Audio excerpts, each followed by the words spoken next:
Evangelho segundo São Mateus, capítulo 14. O banquete da morte.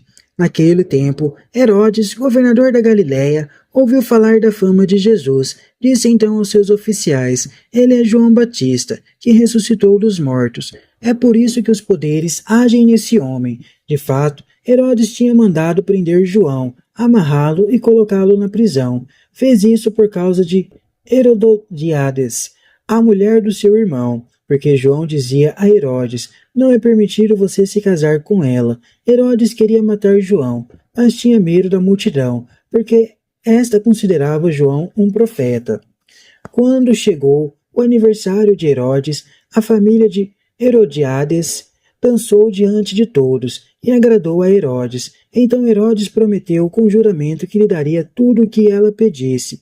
Pressionada pela mãe, ela disse: dê-me aqui num prato a cabeça de João Batista. O rei ficou triste, mas por causa do juramento na frente dos convidados, ordenou que atentasse o pedido dela e mandou cortar a cabeça de João na prisão.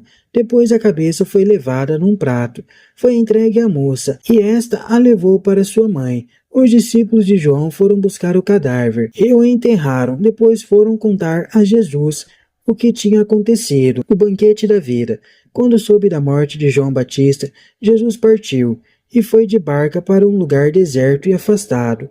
Mas quando as multidões ficaram sabendo disso, saíram das cidades e o seguiram a pé. Ao sair da barca, Jesus viu grande multidão, teve compaixão deles e curou os que estavam doentes. Ao entardecer, os discípulos chegaram perto de Jesus e disseram: este lugar é deserto e a hora já vai adiantada. Despede as multidões para que possam ir aos povoados comprar alguma coisa para comer. Mas Jesus lhes disse: eles não precisam, vocês é que têm de lhes dar de comer. Os discípulos responderam: só temos aqui 5 pães e 2 peixes. Jesus disse: tragam isso aqui. Jesus mandou que as multidões se sentassem na grama. Depois pegou os 5 pães e os 2 peixes, ergueu os olhos para o céu, pronunciou a bênção, partiu os pães e o deu aos seus discípulos. Os discípulos distribuíram às multidões. Todos comeram, ficaram satisfeitos, e ainda recolheram 12 cestos cheios de pedaços que sobraram. Era mais ou menos 5.000 homens, sem contar mulheres e crianças. A fé nos momentos difíceis. Logo em seguida, Jesus obrigou os discípulos a entrar na barca e ir na frente, para o outro lado do mar, enquanto ele despedia as multidões. Logo depois de despedir as multidões, Jesus subiu sozinho ao monte para rezar. Ao anoitecer, Jesus continuava aí sozinho. A barca, porém, já longe da terra, era batida pelas ondas, porque o vento era contrário. Entre as 3 e as 6 da madrugada, Jesus foi até os discípulos, andando sobre o mar. Quando os discípulos o avistaram andando sobre o mar, ficaram apavorados e disseram: é um fantasma, e gritaram de medo. Jesus, porém, logo lhes disse: coragem, sou eu, não tenha medo. Então Pedro lhe disse: Senhor, se és tu, manda-me ir ao teu encontro, caminhando sobre a água. Jesus respondeu: venha. Pedro desceu da barca e começou a andar sobre a água, em direção a Jesus, mas ficou com medo quando sentiu o vento, e começando a afundar, gritou: Senhor, salva-me. Jesus logo estendeu a mão, segurou Pedro e lhe disse: homem fraco na fé, por que você duvidou? Então eles subiram na barca e o vento parou.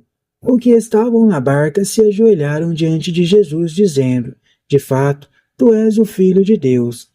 Jesus e os doentes, acabando de atravessar, desembarcaram em Genezaré. Os homens desse lugar, reconhecendo, espalharam a notícia por toda a região. Então levaram Jesus a todos os doentes e pediram que pudesse ao menos tocar a barra da roupa dele, e todos os que tocaram ficaram curados. A morte brutal de João Batista anuncia a morte de Jesus. Os compromissos que obrigaram Herodes a cortar a cabeça do precursor vão levar, com muito maior razão, as autoridades a tramar e exigir execução de Jesus. Isso porque tanto João como Jesus põem em perigo os princípios éticos vigentes. Mateus salienta o comportamento de Jesus. Ele não é fanático, querendo enfrentar imediatamente Herodes, mas também não é fatalista, deixando as coisas correr como estão. Ele continua fiel à missão de servir ao seu povo, reúne e alimenta as multidões sofredoras, realizando sinais de um novo modo de vida e de anúncio do reino. A Eucaristia é o sacramento memória dessa presença de Jesus, lembrando continuamente qual é a missão a que nós, cristãos, fomos chamados. Sobressai aqui a figura de Pedro, protótipo da comunidade que nas grandes crises duvida da presença de Jesus em seu meio, e por isso pede um sinal, e mesmo vendo sinais continua com medo das ambiguidades da situação, e por isso a sua fé fica paralisada.